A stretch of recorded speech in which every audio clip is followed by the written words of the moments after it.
Hey guys, welcome back to some more AFK Arena. Today we're back over on the YouTube account and we're going to be looking at the Devourer's Ascent. Now overall, there are formations. As you can see, we're 5% done with this boss. Still have a big runway to go with this boss. And AFK Inside has put a guide of the best heroes and the teams that we're seeing within this game mode itself. Now, very, very cool looking boss. I am hoping this is going to be one that they are going to keep around for an extended amount of time. Now, I want to run through the guide and I want to run through the teams, and I'm just going to drop my heroes in the formation that they do have over here. And I want to see where the damage kind of comes in based on the formations.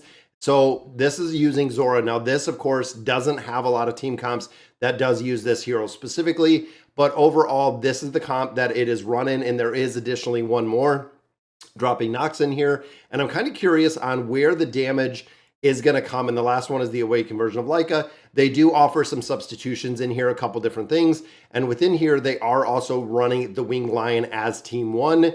And then the second team, super expensive, but it is Solus and Lan, which again, when it comes to expensive heroes, we have Demia in here, and then we do have Skylin. Now, unfortunately, I do not have Skylin, and I have Skylin borrowed, but as you can see right here, I don't have the ability to actually use him because he's borrowed. So another damage dealer. I'm going to go ahead and drop Gwen in here because I don't have, again, no option. And then I'm going to drop Rimuru in here as our last one. This is going to use our Winged Owl. And I want to see where these are coming because, again, don't have Skylin. Can't build Skylin. There's no way to actually use it within here. So we do have Zora back here. And I'm kind of wondering because if you've noticed, we're doing a lot of damage.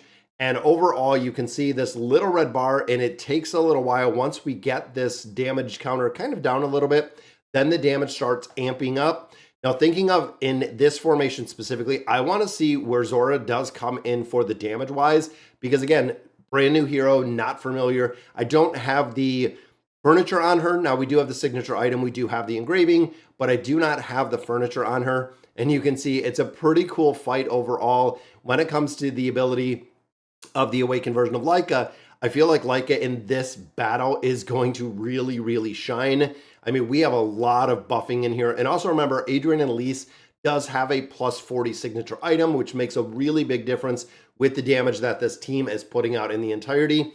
And one thing to note is the time. Right here on the top, you can see we have just shy of 30 seconds left. But when it comes to these teams specifically, we have to make sure that we're not dying out super early. And of course, it has to go through and break this out. Now, there are a lot of different comps in here. They have 1, 2, 3, 4. They have 5 different teams. I'm going to put a link down below. I'll share the guide in just a minute, and we'll go through it because there are a few in here that are a lot more free-to-play friendly, which is what we're kind of looking for. So 23 billion damage on that one. Then, of course, Team 2 comes in. This does not have Skylin again because I can't build Skylin.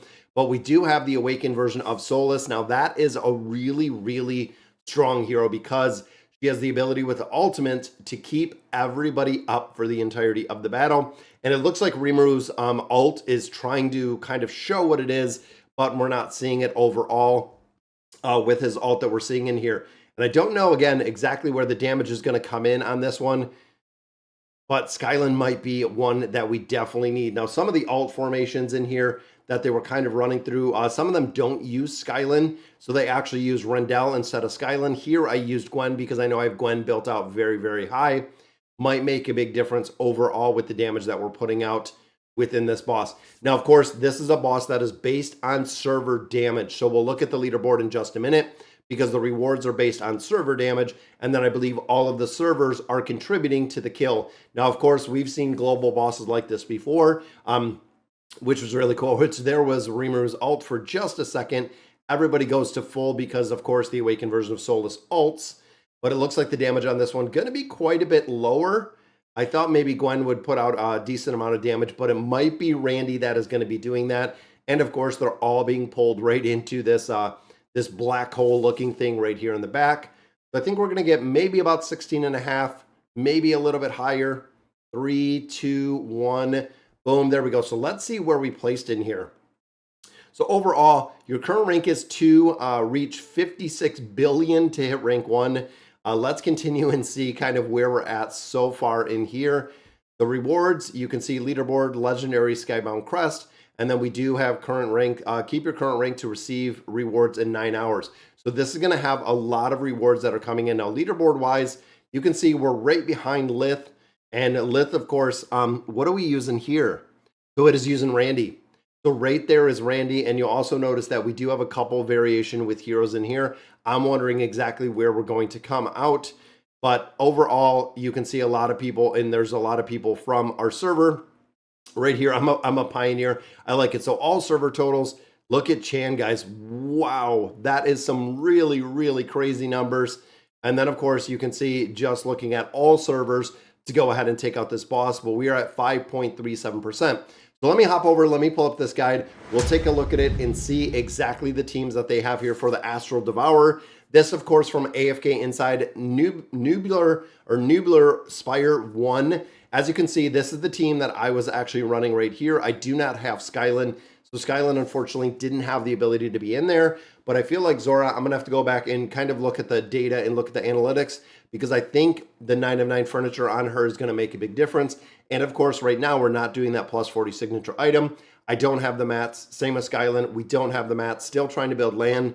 Don't have the mats. It's incredible to see the heroes in here. But these are the combination of two teams. So essentially, if you don't have Zora, if you didn't get Zora built right out of the gate, there's not a reason to really use either of these two teams, again, because they are going to be very, very strong. But you can also see here, they put the substitutions in here where if you don't have the Awakened version of Leica, you can use Solus or you can use Zora.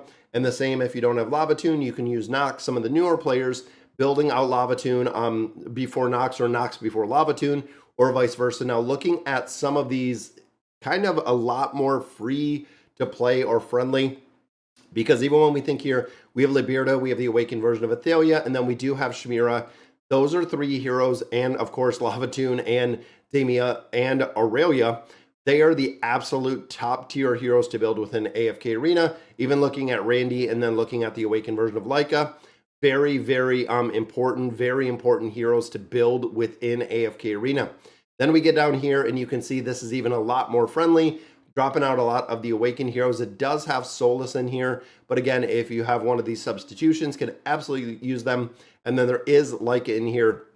Now again, thinking big picture, when it comes to Solus, if you're an older player, she was an absolute priority. Same with Leica. Leica has been a priority since she came out. And then the final one uses the Awakened version of Belinda. Now, thinking of players, the Awakened version of Belinda is one that most players should have, that has had utility for years at this point, still being used in a lot of niche formations. And overall, if you're not building out the newest heroes we have to AFK Arena, the Awakened version of Belinda is going to be your absolute primary. And then, of course, we do have the Awakened version of Leica, but you can see we have Trishia in here. We have a couple other heroes in here, and the pets do change quite a bit depending on exactly what you're putting in here. But it's very cool for AFK Inside to put this together so we know exactly what teams we're seeing and what best in slot teams we're seeing within this mode itself. Now, of course, like I said earlier, this is a global boss, so we have to defeat this boss. Getting all the rewards along the way, definitely well worth it. But guys, that's going to do it for today's video. Let me know in the comments what you guys think, and as always, thank you guys for watching.